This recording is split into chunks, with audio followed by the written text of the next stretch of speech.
I think it's a good figure. I think it's indicative that government action taken in the last Dáil, and I was a backbencher in that administration, has yielded results here. There was a real fear that when houses were built or when houses were being sold, that vulture funds and people will come in basically and buy these out entirely as investments, and that you wouldn't end up getting families into those houses eventually.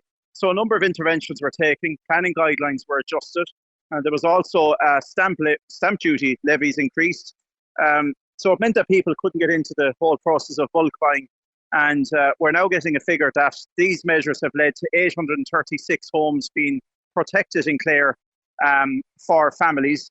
And across the country, I think that figure rises to 64,000. So 64,000 is the size of a city, and 836 homes in Clare is the size of a town. So I think this has been a good intervention. And thankfully, these homes are now being used for family dwellings as opposed for vast investment opportunities. And look, I suppose on the flip side of this, there will be a lot of people hearing this today and they'll be welcoming that 836 homes have been saved from going to vulture funds in Clare. But they'll also be thinking, look, if we could see more affordable housing in Clare, more social housing even, and a faster supply of it, that would be really what the government should be focusing on, rather than, as the old expression goes, prevention is better than cure.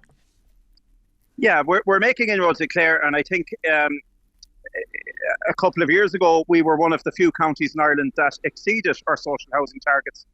We have a huge amount of social housing, and now all new developments, and there are quite a few at the moment happening in the county again. 1/5 of all new developments have to go to social and affordable housing. There's still a market for people who want to buy homes, but I think the affordable bit was what was missing in Clare. That is now happening. So look, there are inroads to be made, and I think it's really important that we look at what are the inhibitors that remain at the moment. I would say in some cases lack of sewage infrastructure, lack of key infrastructure is probably the last inhibitor in certain towns and villages. But where that infrastructure is in place, we are seeing that there's confidence, I think, in the market that people are building and people are buying. And some of these interventions, when they are put on the floor at all, they get shot down very quickly. They can be unpopular and the opposition tear into them. But I think this is just one indicator that policy has worked. It's protected 836 homes in Clare for families, and there's a lot more to be done.